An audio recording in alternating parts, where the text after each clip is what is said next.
We're live. We're live now? Yeah. While I'm eating cobbler? Yes.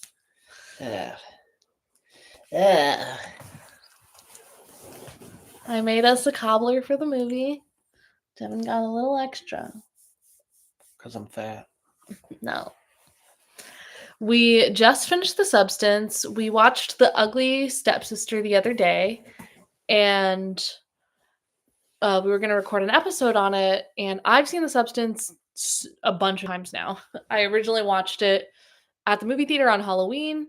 And then kept showing it to people, but Devin hadn't seen it, and when we watched Ugly Stepsister, I was like, it will be impossible for us to do an episode on that movie without me talking a bunch about The Substance, and it's going to be annoying to you and the audience if you haven't seen it.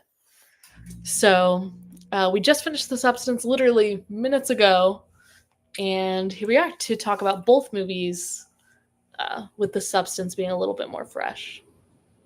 This is Hay is for Horses. I'm Benzie. I thought it was Holler Horror Hour. Oh yeah, the Holler Horror Hour, and I'm Benzie. Been a while since we've done one of these, huh? I'm Devin. Welcome. So, Well, you were just saying before we went live, you can see why. Well, yeah. So, I mean, a big theme in both movies is, I guess the emphasis on beauty. Very.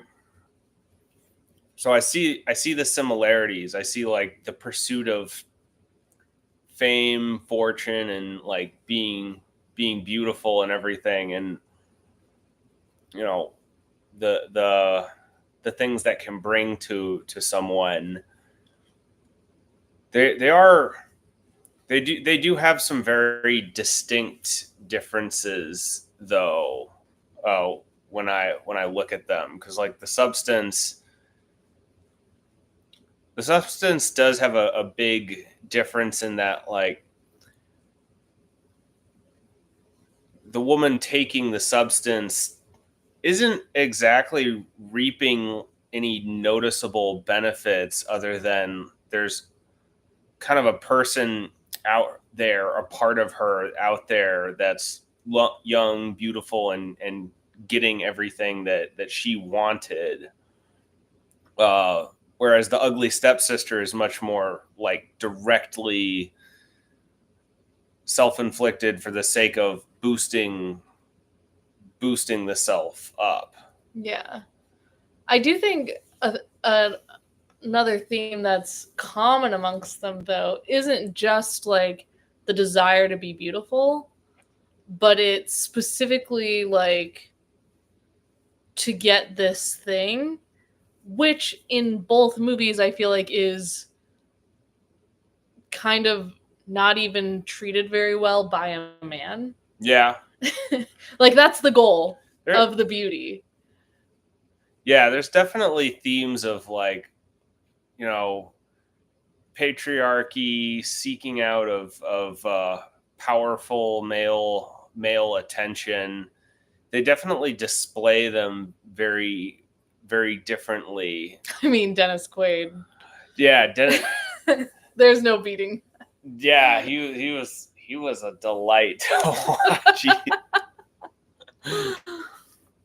God damn, he really chewed scenery in that one, and it was fun to watch him do so. I knew you were gonna love that. God damn, but like when you look at him, like there's no illusions that he's like, he's like a gross Hollywood figure. He's like the stereotypical gross Hollywood figure, like, objectifying women, treating them as like objects. He's just a complete asshole. He doesn't seem to have any shame. He doesn't seem to have any care for like any of the people around him. And when I say care, I don't mean like, I give you care right now. I mean, like, you're not a person to me. Like, that's like, you're a number. Yeah, not even a number. You're a button that I push to like get a number. Yeah. So like there's no, I don't think they create any illusions, and like a lot of the sound effects, the way they present him, the things that he does, like there's no illusion that he's a good guy. Yeah. He's an asshole. He's a stereotypical Hollywood asshole. Whereas like the Ugly Stepsister, there's actually a lot done to still kind of like hold up the facade of like the prince. Oh yeah, like he is a very good looking person. Like even in real life, there's some like majesty to him. He's not so overtly like careless with people around him. I mean, I did think I actually thought it was perfectly casted that the prince was kind of like a mid-teenage boy. Yeah. Like he actually isn't this like crazy good-looking man. He's not like Ryan Gosling or something. Yeah. He just is a prince. Yeah. I mean, I thought I'm not saying he's ugly or anything. Just no, but I still think they I don't remember the guy's name that they cast as the prince for the Ugly Stepsister, but like they clearly picked someone that's like a pretty boy. Yeah.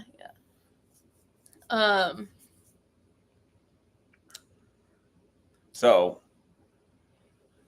part of me wants to mostly talk about The Substance because we just watched it, and rewatch The Ugly Stepsister because I feel guilty that we won't be able to like remember scenes as well from The Ugly Stepsister. I mean, I remember scenes pretty well. I'm sure it'll all come back. Both of them are another similarity that they both have is like they very much rely on body horror. Oh yeah, they're both body horrors for sure. Yeah, I'd say I don't necessarily remember the sounds as much from The Ugly Stepsister, but like they have some pretty gnarly visuals in that one, and again, like the fact that like it's being done to a person, like they perform medieval plastic surgery, which sounds it's horrible, fucking horrible. It's about as I watched that part like through my hand, like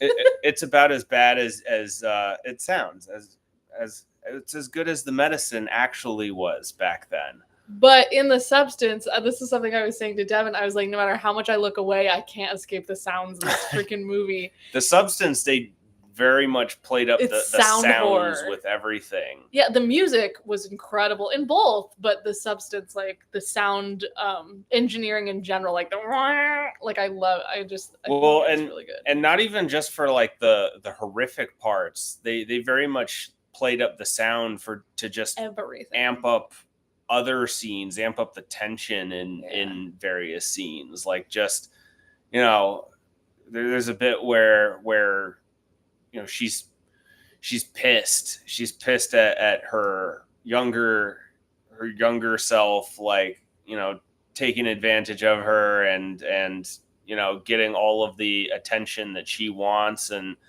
like so she's angrily cooking, and every sound she makes, like just kneading dough, they don't give it a good sound. They give it a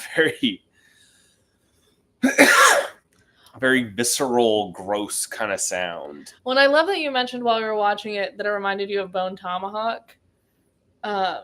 Because one thing I love about The Substance, which I've loved every time I've watched it, is how it's so clearly made by horror fans for horror fans. Like there's so many references, like the carpet of The Shining. I feel like the monster was very The Thing. The blood spraying everywhere was super Evil Dead. Yeah, I could see all of that. Even you mentioned like the substance, or they call it Oh the yeah, activator. It's it very much looks Reanimator like for sure. the shit from Reanimator. Oh my gosh, I forgot to tell you this, but when I was at Movement, the music festival in Detroit, there was this girl with a fully embroidered Reanimator denim jacket. It was so beautiful, and I went up to her and I was like, "That's the best jacket I've ever seen." And she was like, "Oh, you know Reanimator?" And I was like, "Yeah, I fucking know Reanimator." It was such like, and then we like hugged. It was great. Oh, that's cute. Just because it's a little bit more niche. Yeah, you don't see those every day. Yeah, so I don't know that Reanimator's that niche though. I think those that know horror know Reanimator. I don't know. I feel like most people I know who know of it, I showed it to them. Yeah, you showed it to me, so there's that. I will shout out my friend Megan from college who showed it to me the first time. There you go, patient zero. So yeah, they both have a lot of body horror imagery. They've got some pretty gnarly scenes. I would say though that most of what makes the substance is the tension between the two. The her the younger self's just desire for just more time and not being bound to the older self, and the older self just getting like drained away and picked to pieces and like being reduced to like just nothing. Well, I've thought about this a lot, that it feels very indicative of real life. Like when you do stuff that's not good for you, you're stealing from your older self. That's a good point. And I feel like that was actually, it's not connected to older self as much in the Ugly Stepsister, but I felt like it was mirrored in the sense of like when you use shortcuts and cheats, like it steals from your future self. Like her hair was falling out because of that tapeworm, because she wanted to like lose weight without putting effort in, you know? Yeah. And the thing is, it's that saying like choose your pain or whatever. It's not actually easier when you use the shortcut. You pay for it later. Yeah. Yeah. It's all about maintaining the balance, as they said in the substance. Yeah. One thing that I did also find very interesting in both the Ugly Stepsister and the substance was there's definitely bits on relationships at play in both movies. The Ugly Stepsister kind of plays a lot more into, or it doesn't quite do as much with it maybe, but there's definitely aspects to the movie that are about the relationship between, I'll just call her the Ugly Stepsister, um the Ugly Stepsister, What was and her name? Elvira? Elvira. Yeah. Actually, I should probably lay out that for anyone who doesn't know, the Ugly Stepsister is basically a play on Cinderella, but Yeah. strictly from the eldest stepsister's perspective, and played more to like where she's trying to do herself up to win the prince's heart at the ball. Yeah. And a big chunk of the movie, or at least big aspects of the movie, are about her relationship to her mother, her relationship to Cinderella, and her relationship to her younger sister. And how much, I think a lot of her pain is directly related to like pain in those relationships, because like it's her mother that's really heavy-handedly pushing her into a lot of the things that she does. And then her jealousy of Cinderella really plays into a lot of her decision making, a lot of her anger, and makes her a much uglier person on the inside than she might have been otherwise. And then Yeah, especially like even at the very beginning of the movie, she has this fantasy with the prince where she looks like herself. yeah, And as soon as she meets Agnes, that's Cinderella's name in the movie, her fantasy of herself changes to being in a blue dress like Agnes, having blonde hair like Agnes, etc. yeah, I read one review that I think could be at play there, but it's like there's a bit of it where it's like you could do everything you can to kind of maximize your, Looks Max. yeah, pretty much max out like how good you can look, but you can always get beaten out by somebody who's just a genetically superior being, so to speak. Like somebody who just has the was just born with The the, beauty standard of your area or time or whatever, because yeah, that's that your changes. culture or whatever, whoever Yeah. has the right look, whatever that might mean. And like, and so that's an aspect to that movie, I Mhm. think. But one of the things that kind of like ultimately saves her in the end is her relationship with her younger sister, and her younger Saves sister her. kind of recognizing what's going on, seeing the pain her older sister is being put through to try and like win a prince, and kind of making her own decisions based on like not wanting to be subjected to that.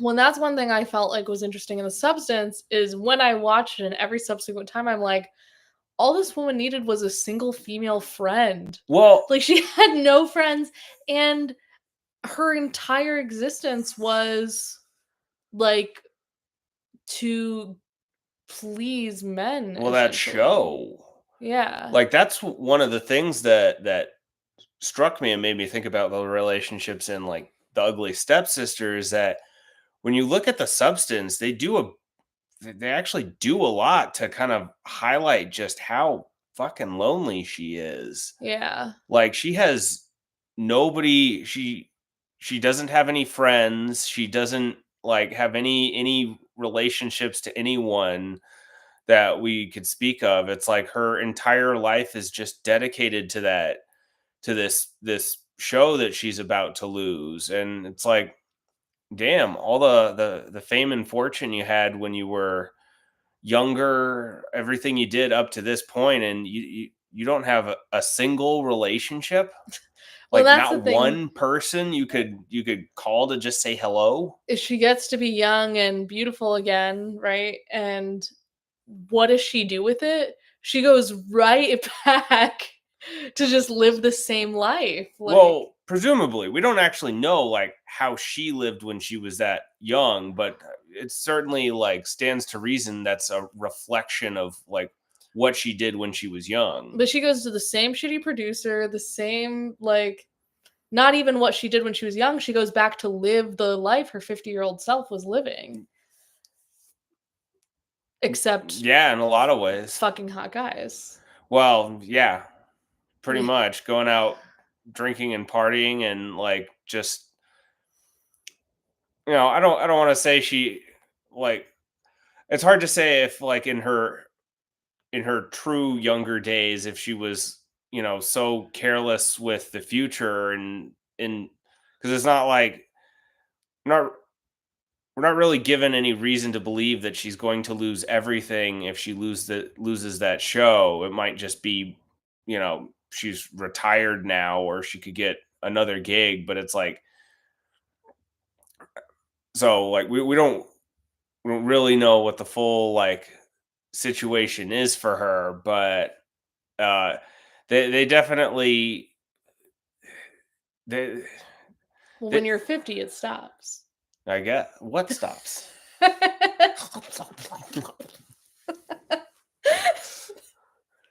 Is that what it's like for you when I chew my food? Yes. I love you so much. Don't lie to me. I do love you. But yeah, you're right. The saddest part is when she's was when she's like just trying her best to prep for that date and Oh just my God. cannot bring herself And to making it fucking worse and worse. do it. She Yeah. just cannot, she cannot look beautiful enough to feel satisfied for just this fucking random guy that is probably Who already thought she was beautiful. well, and I guess the other bit too is there's a lot there where like this random guy is not even that big of a deal either. Yeah. He's like he didn't even have the care or attention to like not hand her the fucking dripping wet muddy piece of paper that he wrote his number down on. Like, Well, and that's the thing is the whole movie, she's fine, like literally settling for the worst. Like when she hands him that piece of paper, my thought is I would be like, write that down again, sweetie. Like I would not touch that paper. And then she's willing to go in that shed where the door doesn't open half the way. yeah, Like literally everything. She does not respect herself enough to ask for anything to be better. yeah. Not even to demand it to be better, to even ask for it to be I mean, better. even the producer, you would think that like at the point where she's being told that she's getting axed, she would have said something like "fuck you," like something like it's over. Like I'm whatever. I don't have to fucking deal with you anymore. Or some manner, and then like that reflects on her younger self too when like she doesn't have the self-respect to decide that like I don't need to go back to that place. Fuck them. That guy's an asshole. I can go somewhere else. Yeah.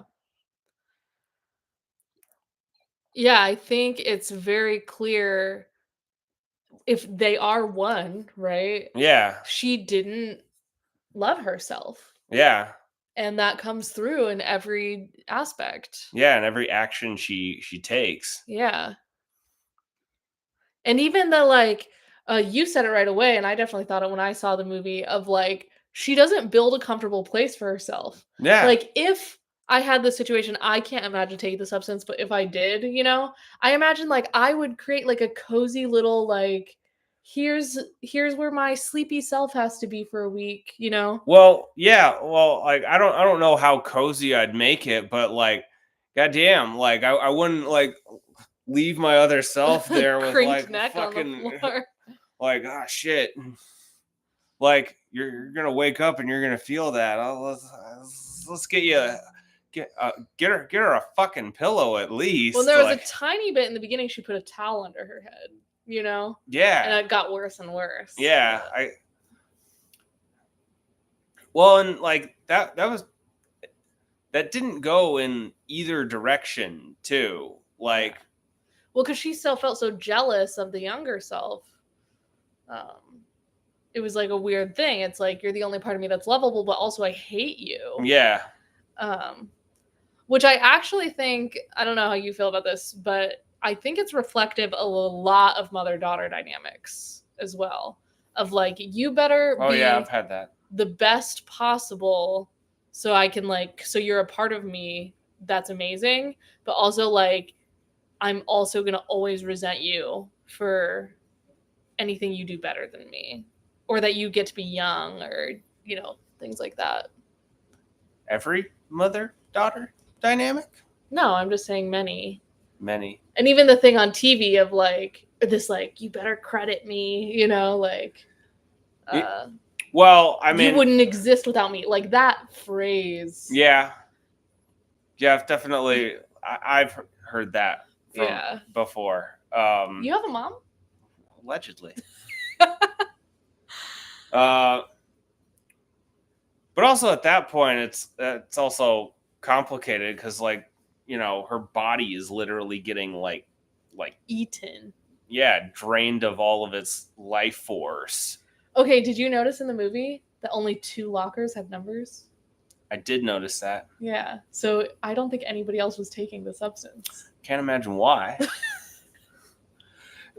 Actually, that was another bit though that made me think of like relationships in that movie. Like when she ran into the the other number 207, like Yeah. she didn't have any interest at all in like talking to him about it or reaching out. And like that, my I whole thought in know. that diner was like, oh, maybe she's gonna go in this diner now, and like it's all filled with old people. Maybe there's gonna be something in there where she's gonna have a conversation with somebody. No, there's none of that. She runs into that guy and she runs away as Yeah, quickly wouldn't as you she want to talk to can. the only other person?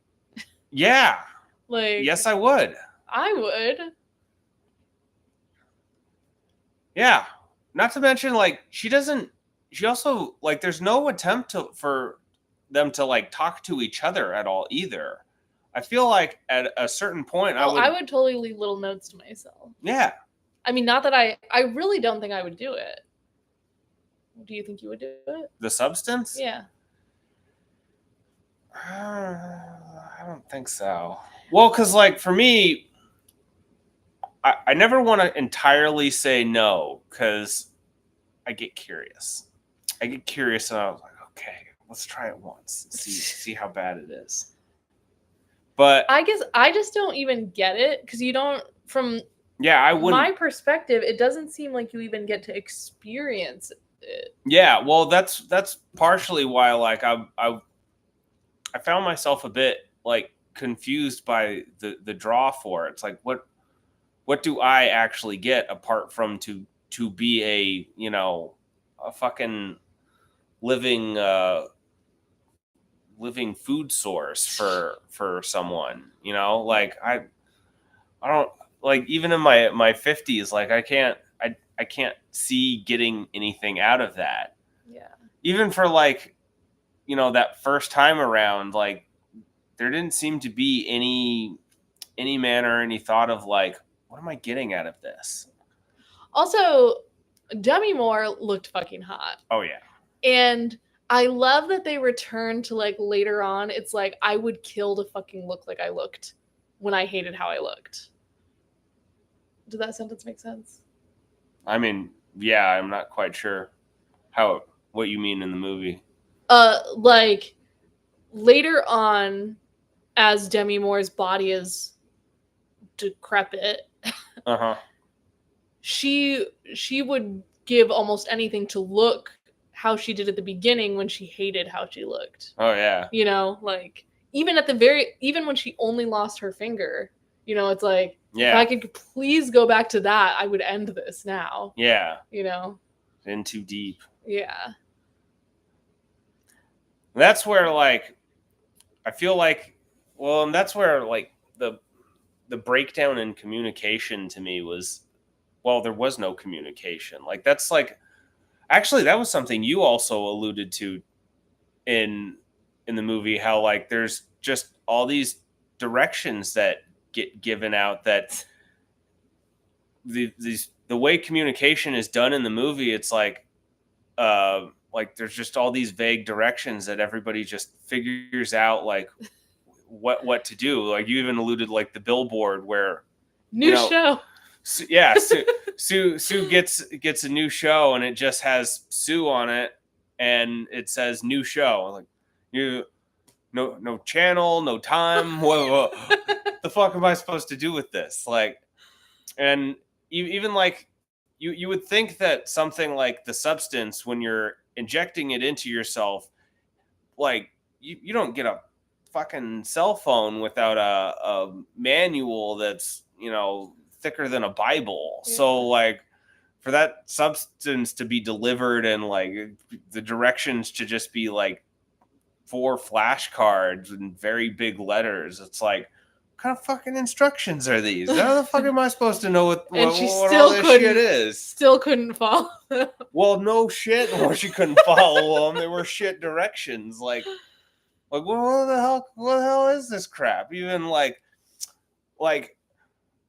stabilizer for Matrix, stabilizer for Other self. other self. Like, what does that mean, stabilizer? What do you mean, stabilizer? What happens if I don't use it? Like, no troubleshooting instructions, no like manual, no. I liked that part of the movie.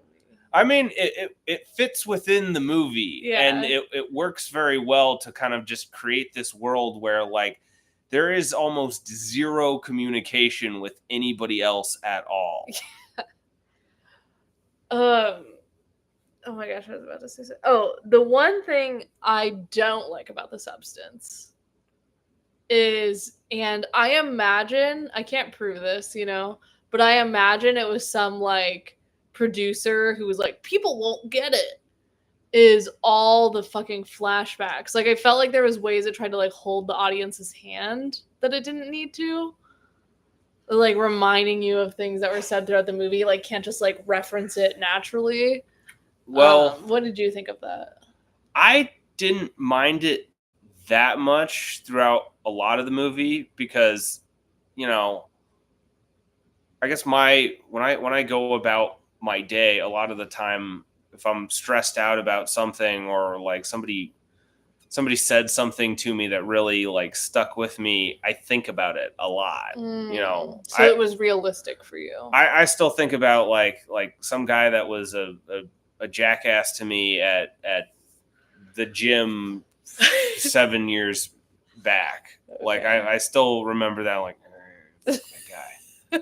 So for me, it makes a lot of sense that like as she's going through things and going through the experience, that she's, some of those things that really struck her echoing in her head. Yeah. One like, thing, I wish there was a boob where that nose was, and a boob just like. Yeah, God. Oh man, that was one thing I did. I think the weakest part of it is the end where they like go full monster movie. I love that part. It had some good things to it, but I think it dragged a little too much. And by that point, it's just like we know where this is. I know where this is going. Like this isn't going well. You're just kind of chewing scenery with your monster right now. We're counting down until like it collapses and dies. Okay, when her teeth were falling out, and you said, "I know what's coming," and I said, "No, there's no way you know." I did not see that coming. I mean, I did not see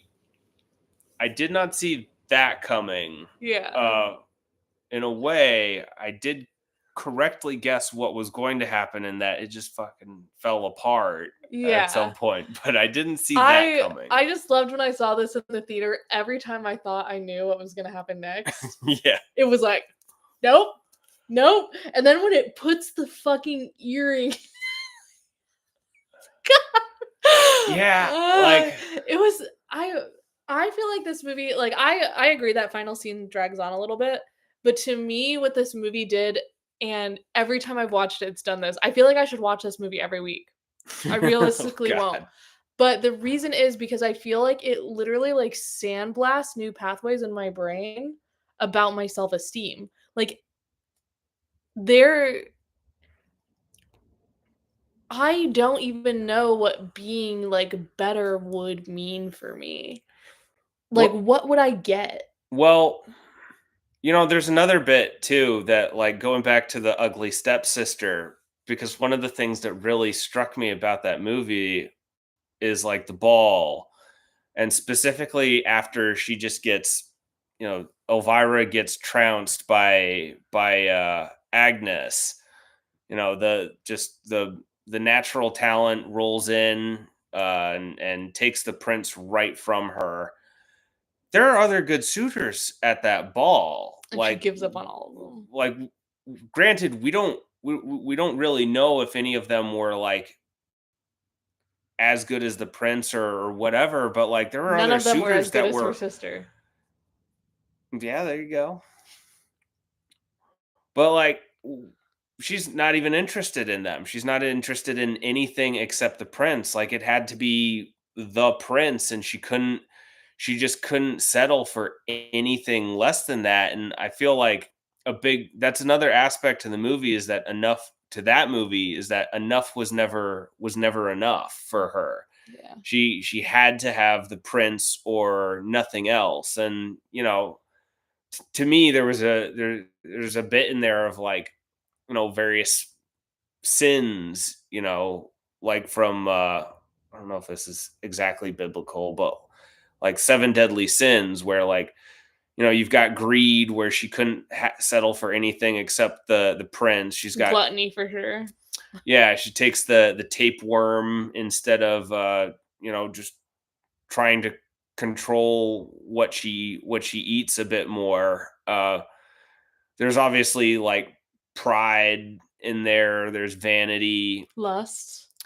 I mean, there's actually a bit bringing up you know the gluttony bit, because, like, that's another one where, like, Elvira, like, they like call her, like, the whole tapeworm gets started because they call her, like, fat and everything, and she gets put on a diet. But, like, when they show her body, it's like she's not what She's I would. fine. Yeah, I wouldn't call her fat. Her from the beginning. She was like a little awkward looking, but also she's a young girl. She's 17. Yeah. Like, Well, we even noticed things that, like the way they did her hair wasn't yeah. probably wasn't doing her any favors. And then, Yeah. like, I thought it was interesting too that a big chunk of the movie, she's, like, getting, sent to the back of the dance room for being hard to look at. But part of that's because, like, they give her a nose job, which, does not look flattering for a while. And Well, and that's a whole thing in the movie is she actually was quite confident in her dance. yeah. She was confident she could get the prince. She was confident in everything, and only external people told her she was ugly until she believed it. Well, and I would also argue, though, that there's a piece of that where, um, like, she's getting told she's ugly partially because, like she's just keeps doing all this shit to herself.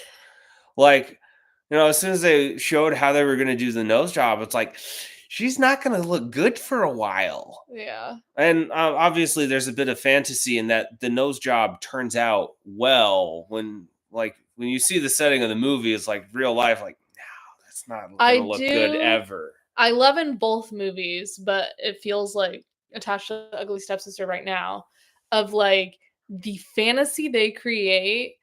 They like go so hard into what's unrealistic that you like your brain just goes Well, like I love the medieval super unrealistic fucking sewing eyelashes in yeah, and then the nose job with the velvet ribbons holding it on like yeah. Well, and I mean, like, I thought that was you know, yeah, obviously there's always some suspension of disbelief. That's where, like, I suspend my disbelief to just believe that, like, the procedures work to some degree. Um, but, like, that was a thing where I thought it was nice that they gave her a moment at, like, peak beautiful in every way, where, like, her nose is good, her eyes don't look like they've just had needles, drawn through them. She's lost a lot of weight, thanks to the tapeworm. Like, they gave her a moment at peak beautiful. And I guess that's why where I really noticed, like some of her greed and pride coming into play, and not being able to accept anything less than the prince. Because, like, immediately, like, after she, like, can't take a loss to Agnes, that's when it all, like, really just disappears for her. Like, she loses her ability to walk because she has to fit in those shoes. And then, that just leads to everything else going. that scene with the toes. Oh, God. But another thing that I thought was really interesting in that movie is the dance teacher's wife, I think. I think it was implied that they were gay. Something like that. Where she's like, it's the inside that counts. And you think she's going to be all helpful. And then she's like, here's a fucking tapeworm. Yeah. And then later in the movie where she's like, I made her that way. Yeah. I was like, it was kind of like when Dennis Quaid is like, she's my greatest creation. Oh, yeah. Yeah. Yeah, I always thought that was interesting. It's funny, just coincidentally, I was thinking of Tropic Thunder for some reason, and specifically like Tom Cruise's character in there and how he's like, he's what was his name? Les Grossman is like, basically patting himself on the back for the whole movie coming together, which isn't unfair, but it's also like on the heels of like all the bullshit that like the actors went through to bring everything together, the director dying, all of that. And it's Yeah. like he's patting himself on the back for a job well done, that was carried on the backs of like the people actually out there doing the work. So like, yeah, it made he Dennis Quaid's character really made me think of that. Yeah. I wonder if he based that on a real person that he knows. I mean, or his name is something. literally Harvey in the movie. Yeah. One thing that I thought was really interesting that they did with his character is every time he was going to say something to Sue to like hold this tension, it always was in a way like she didn't have any clue what's going on. Maybe she's in trouble. Maybe she's losing everything. And even the way he talks is it's like he yells at her and then he's like, "'Cause you're amazing." Yeah. Like the it's always like she's on the edge of thinking she's going to lose everything. Yeah. Which probably didn't help. And he keeps her that way. Well, and I imagine he kept Elizabeth that way for decades. it makes one wonder if like that's like in the world, if he does that intentionally or if it's just baked into his personality. I guess I imagine most things like that aren't intentional, but like they become subliminally intentional because it continues to work for him and his success. Yeah.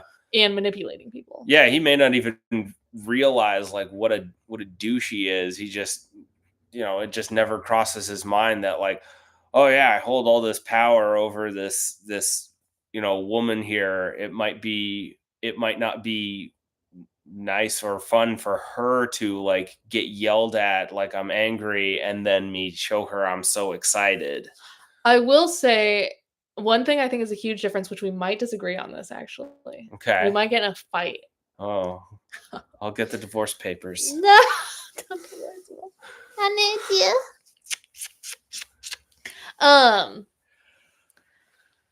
Our whole relationship is fake for the internet. Okay. So I'd say in the substance. It's not for the internet. In the substance, Dennis Quaid is definitely in the movie meant to be a villain. We agree on that? Yeah. He's meant to be portrayed as a villain. Mm-hmm. In The Ugly Stepsister, I would argue no one is the villain. There are no villains. Yeah, I'd agree with that. What? I definitely thought you would disagree with me. No, I mean, as per my usual, I could still point to people that I think hold greater amounts of responsibility for for various people's suffering. There's definitely some illusion that like the stepmother suffered in her own ways before she got there, and she's just trying to navigate a world where she's aging. Well, where she's aging and like things are done the way they're done, and Yeah. she's trying to go through things the only way she knows how to, just trying to do her best. But like there's still some big aspects where she's a jackass.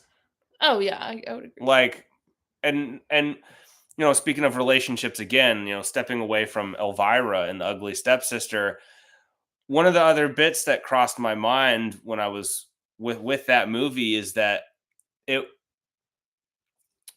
it would have been nice if I don't remember the mother's name, but if she would have like made more effort to like include Agnes in, what's left of the family, or reach out like, well, I guess I have to be the mother figure, and that means I have to be a mother to Agnes now. And it would have been nice if she'd have, you know treated her like a third daughter instead of like a competitor that she has to like still keep around. So one thing I've seen that I think, even though I agree that would be the better thing to do, Uh-huh. but that I thought was interesting to keep in mind, is this idea of if Agnes got married to the prince, she would leave them all behind and not give a shit about them. Perhaps. And that if Elvira had won the prince, she would have included Agnes in like the family getting Are you sure? access to stuff. I mean, obviously I'm not sure, but I guess I do think Elvira's only beef with Agnes was that she thought she might get the prince. I mean, I think Elvira had a lot of general jealousy of Agnes, as like, in a lot of ways. She got favored in dance class. She was looked at as just, beautiful. She had access to like other things before Elvira like married into the family. So Elvira had a lot of reasons to be jealous of Agnes. And there were some moments where Agnes wasn't necessarily like the best, but like even going off of like Agnes's part in the tension between her and Elvira, like the thing Agnes did was like just get frustrated that Elvira, or say mean things to Elvira when she just came into her room, was playing with her stuff right after her father had just died. Yeah. I think most people would be upset. I don't think Agnes should have said the things that she did there. But again, that's where I go back to like, I think the stepmother should have been more of a mother, and not just, I don't know what her intentions with the father were exactly, but leave instead of trying to cut out Agnes as a competitor, she should have, you know, included her, because like, things turned out the way things turned out the way they did because Agnes was just, a talent, and they couldn't outcompete her. And Agnes definitely isn't going to include them like now Yeah. that they've treated her like shit. When also it's funny, this all could have been resolved by letting her run away with a stable boy. I mean, there's that too. Like Or I guess I Agnes, don't know if she would have run away with him. I But I don't know what her plan would have been, but like it was that was also like strange from the stepmother's bit as well, because like Agnes didn't even seem to really want to. She didn't seem to give a shit about the prince. She wanted that stable boy, and like that was a big moment where I thought Elvira did bad, and stepmother, she was already kind of established as like an asshole to Agnes. So like I don't know, but yeah, like that when I now that you bring that up, like I'm not sure what the stepmother's issue with Agnes fucking the stable boy was, because she didn't want Agnes to end up with the prince anyway. So like what did she want Agnes to do? yeah. And yeah, I don't know. And the amount of times they referred to the like virgin bride of the Oh prince yeah, was so funny after that scene. it was, well, it was also an interesting aspect of like women trying to survive in a man's world where it's like there's a lot of importance on him being a virgin, and Yeah.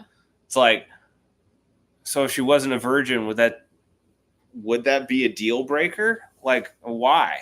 Yeah. But it's like, no, it's important that 'Cause it's she's the also most beautiful and a virgin. pretty clear the prince is not a virgin. Yeah, probably not. Even the way of being like, I wouldn't want to fuck that. You know, like that's Yeah, how would you know? yeah. And I imagine Agnes's life in the castle wasn't great. Yeah. Like with the mentalities people were expressing, and also the scene that her father never got buried, which she clearly cared a lot about, to me says that she didn't become a princess and then like have agency to get the stuff she wanted. You know, she couldn't even get her father buried. I did hear some allusions that perhaps she became a princess and then just, lost interest in her father.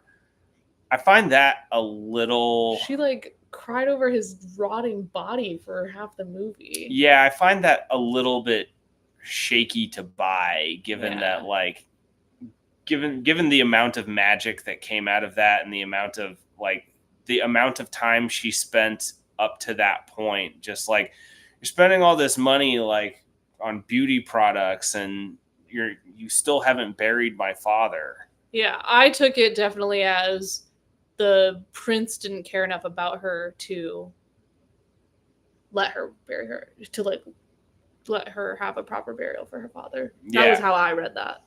Yeah, I'd probably read it similarly.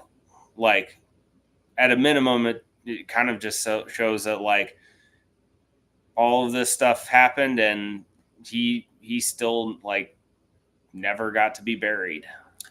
And also, I'll say, like, there's no way to know this because they don't show it in the movie. But if the prince really did write that poetry, which somehow I suspected he didn't write those poems. But I think if he did, whether or not he did, the prince is also in this like system where he has to like marry some random person. Like maybe he did want to find true love, and maybe he is miserable because he's with somebody he doesn't truly love, you know? Yeah, it could be. And that's like why he doesn't care about her and why he doesn't bury his father, and she is just a pussy to fuck and have kids for him because he isn't allowed to have what he wants. What he truly wants. Yeah. I'm just putting that as like a. I mean, that's a good point. He also seemed to be kind of, stuck in having to keep appearances. Yeah. In his own ways. Oh my god, those flower costumes. Oh god, those things were so stupid. I hated it. I hated that part. I'm not sure if it was just like what was it, Swedish? Oh yeah. I'm not sure if it was just Swedish style or if they were trying to do like period pieces, but most of the dresses in that, like, just so weird. I also loved how Agnes's face was barely covered. Yeah, like who is that fooling? It's like fucking Superman disguise walking around with, oh, I'm going to put on glasses and nobody's going to be able to figure out I'm Superman. Yeah. Like that fucking like see-through like scarf. Which, if it did work, how's the prince know that she's beautiful? Beautiful enough to be like the one. Yeah. Oh, the scene where the dressmaker like gets to like grab her face and call her a little whore and stuff. Oh yeah. That did make me think if she stayed with that family, the stepmother would have like sold her to marry some like person like that. Yeah, it could be. I don't think she was going to like. Nothing good was going to come of her staying there. Yeah, that's for sure. Yeah, and I was shocked she did. I mean, originally I was like, well, maybe she doesn't know where to run away to or whatever. But the sisters ran away at the end of the movie, so I'm like, well, and I think that's where like the younger stepsister, because that was all driven by the younger stepsister. She, The real MVP. yeah, pretty much, and she had the perspective of seeing what was done to her sister and how everything ultimately turned out, and pulling that fucking worm out of her. Oh my god, that scene. So yeah, it's like her having that perspective, and just the you know probably helped her have the ability to say, fuck this, let's get out of here. Yeah. Yeah. I'm After she started bleeding,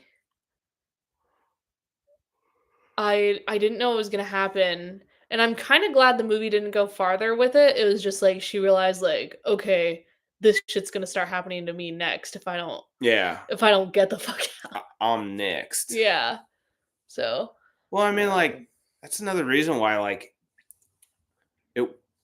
I think it would have been better if they'd have if the stepmother would have tried to include Agnes, because then you wouldn't have to spend all of this money on these procedures. You wouldn't have to just pay to get the shit beaten out of your daughter so that her nose and eyes can get adjusted and pretty. yeah.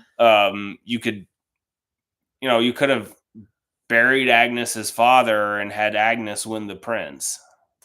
One thing I tried to look for in the movie that I couldn't, which maybe on a rewatch I could, Uh-huh. was if any of the other girls in the school had the weird eyelashes.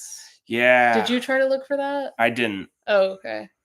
But I was curious if there was, because that plastic surgeon's name was very well known, because Agnes immediately was like, blah blah blah is super expensive, you know? Yeah. Um, so my thought was there must be other girls getting this stuff done in the area. Yeah. Yeah. Stands to reason. But um like I said, maybe on a rewatch, but I couldn't, everything is moving too fast. I wasn't able to actually catch. One thing I did like the way they handled in that movie is Agnes's character. They didn't really do her up into this fantastically nice person, this just happy go lucky, always just going everywhere, spreading kindness and niceness everywhere. She's not running a charity or anything, but they do still show that she she has a she's a good person, where when she has moments with her stepsister, and she takes pity on her and helps her, she's starving, and she's starving and blind, and it's like, okay, In here's that scene, food. I was like, she is a girl's girl. Yeah. Which is interesting how that actually translated to her position as as an expectant servant, because that was actually, from my view, kindness and doing it from her own heart. And then the next few scenes, she becomes the expected servant to them. Yeah. Yeah.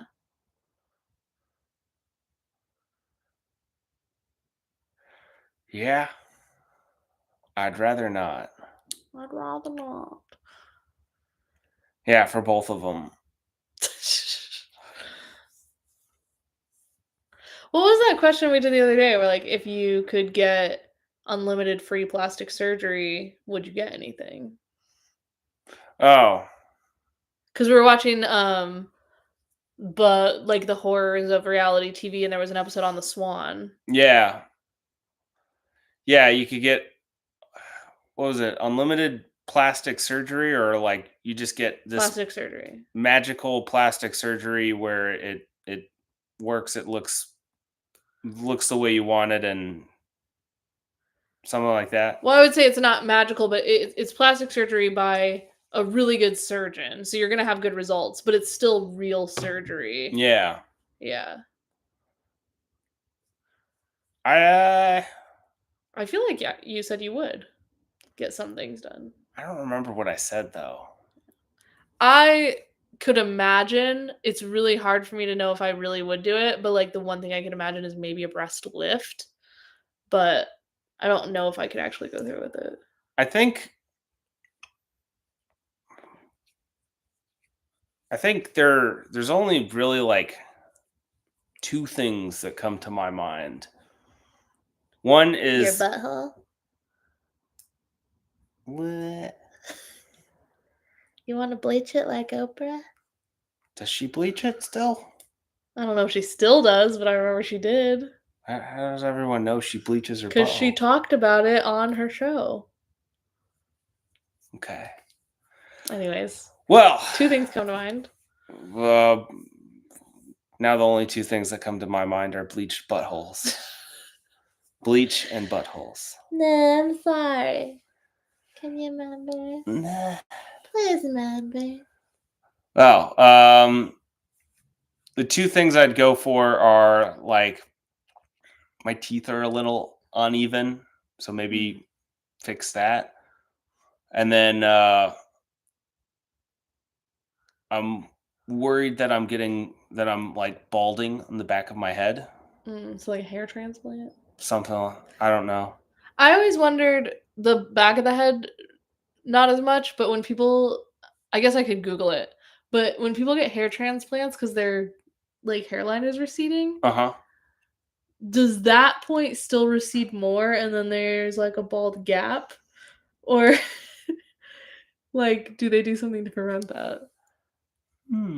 I don't know. We'd have to ask a hair transplanter, a Doesn't that plastic does that make surgeon. sense though what I'm Yeah, saying? I get you. Yeah, I don't know. I think you're very handsome. I have that thing where my teeth like jut out a little bit. Like, can you see it in the profile? Yeah, a little bit. Yeah, It's not bad though. yeah.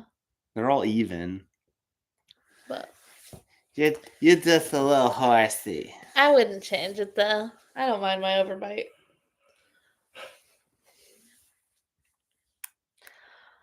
Anything else? I feel like these movies are great for the self-esteem. I think Yeah, anybody you could always look worse. anybody who feels bad about themselves. Just watch the end of either movie and you'll suddenly feel like, oh, I don't look that bad after all. I guess I don't see it as a comparison thing. It is about like you looked good in the fucking first place. And also okay, besides that, even if you don't look good, what are the results of these women gaining like ultimate beauty is like they're still going to continue. Well, I guess I would argue that part of the issue for both of them is that they gain ultimate beauty and they kind of just, they blow it on Men.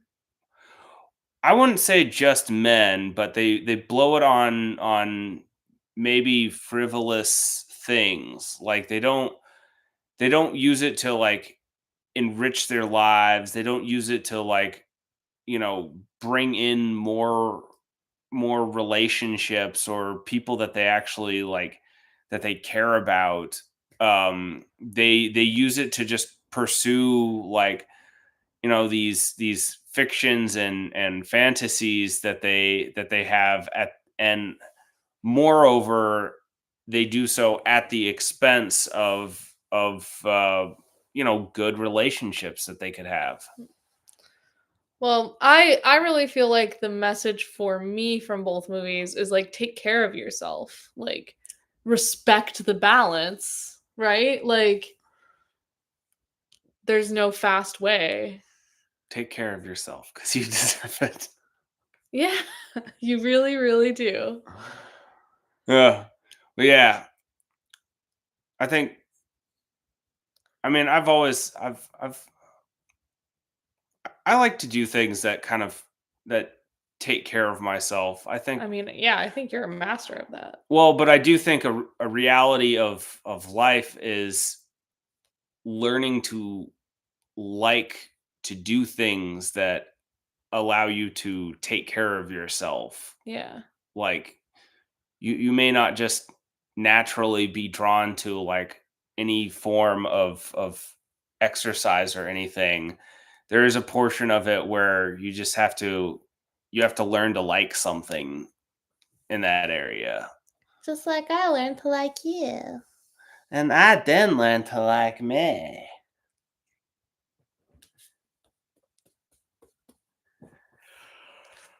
Well, Thanks for joining the Horror Holler Hour. sorry, it's dragging like the end of the substance. Uh, join us next time for a different movie. Nee. I'm Benzie. And I'm Devin. Hay is for horses.